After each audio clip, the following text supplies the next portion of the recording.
pessoal, como vocês estão?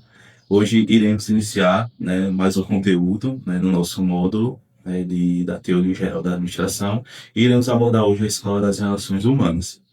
Então, até a década de 1930, né, as teorias da administração elas tinham um foco muito claro, né, um foco em eficiência na estrutura e no controle.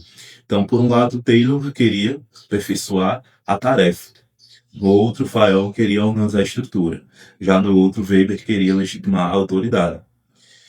Mas todas essas teorias elas tinham algo em comum, né? O ser humano era tratado como uma peça previsível, racional e motivada apenas por dinheiro.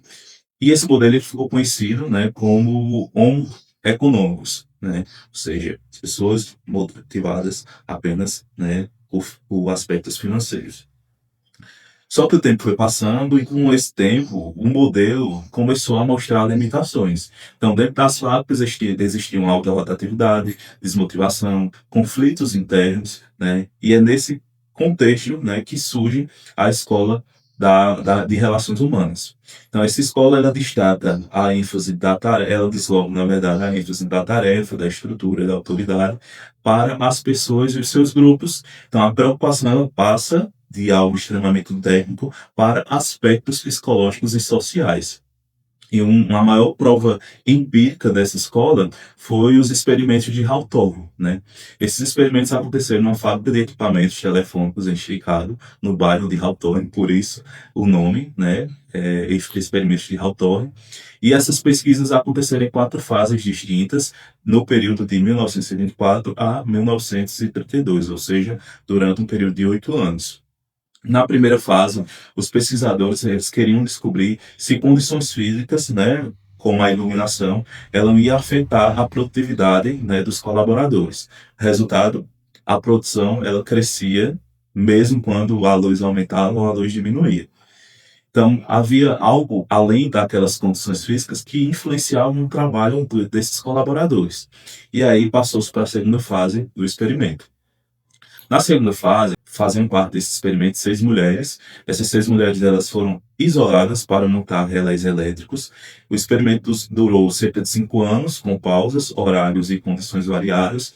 E eles perceberam que a produção ele cresceu ao longo do todo o experimento, inclusive na etapa final. Então, na etapa final, com todas as melhorias realizadas naquele setor, com aquelas 6 mulheres, foram retiradas. Quando voltaram para as condições iniciais, foi nesse momento que a produção ela atingiu o maior pico, né, de produção, né? Então isso mostra que, mais uma vez, independente de condições físicas, isso não afetava o resultado, não afetava a produtividade, né? Mas por que, né, essa produção ela atingiu seu ponto maior quando as condições iniciais elas foram restauradas, né? Porque é, o que fez elas produzirem mais foi elas se sentirem valorizadas, elas serem observadas, elas terem um olhar da gestão para elas, elas fazerem parte de uma equipe, de um grupo. Era isso que mudava o comportamento delas. Era isso que fazia com que elas produzissem mais. Esse fenômeno ele ficou conhecido como efeito Hawthorne. Então, o simples fato de um indivíduo, de um colaborador ser observado e perceber que a gestão está se preocupando com ela, já vai mudar o comportamento dela. Consolidando essa segunda fase, né, a terceira fase foi realizada, né, entrevista com trabalhadores, né, e essa entrevista teve como resultado, né, mostrar a importância de uma comunicação ascendente, né, ou seja, dos colaboradores serem ouvidos, né, de cima para baixo, ou seja, mais uma vez, ter um olhar da sua chefia, ter uma comunicação, né, com essa sua chefia, né.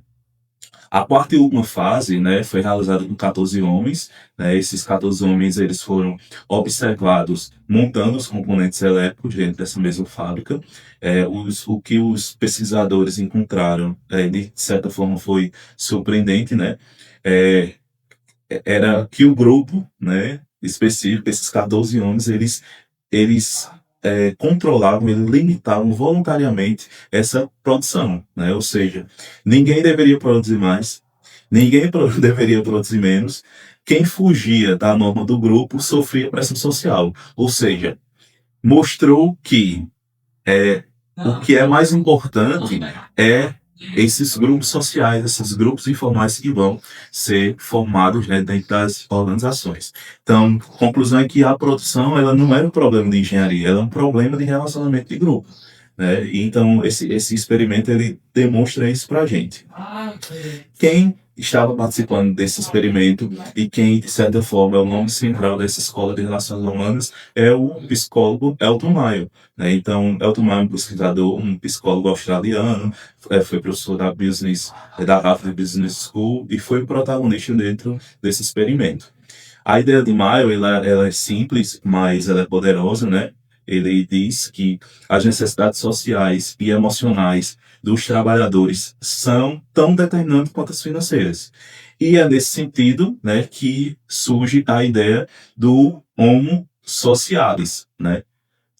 Eu sei que Maio já tinha feito algumas pesquisas anteriormente, mas foi nos experimentos de Hawthorne que foi consolidado isso, né? Então, algumas das ideias centrais que a escola traz, né, a partir desse pensamento de Maio, é que é justamente essa consolidação do Homo socialis.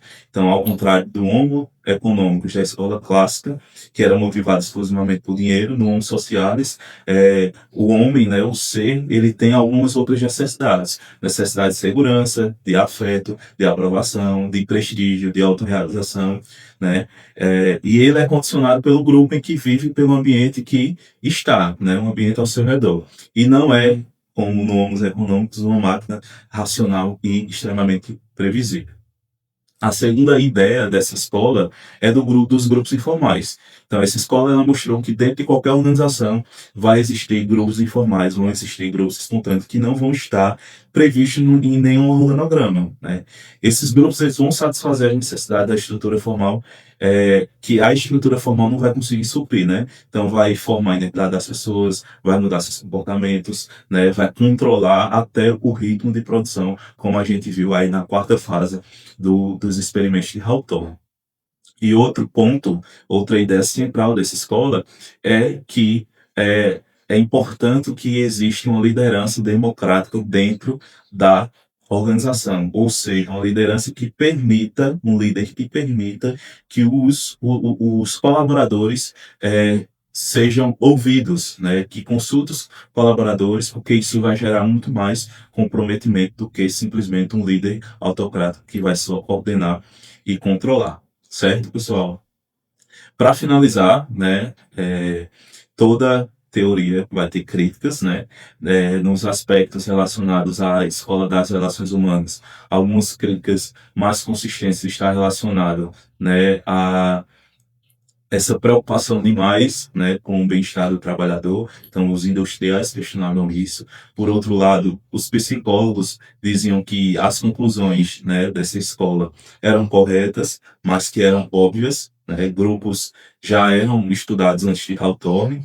E os sociólogos, eles foram um pouquinho mais duros, porque eles diziam que a escola de relações humanas ignorava alguns conflitos de classe, as relações de poder, a estrutura social mais ampla, e havia, né, a social que dissesse que ela servia mais como um instrumento de manipulação do que de emancipação.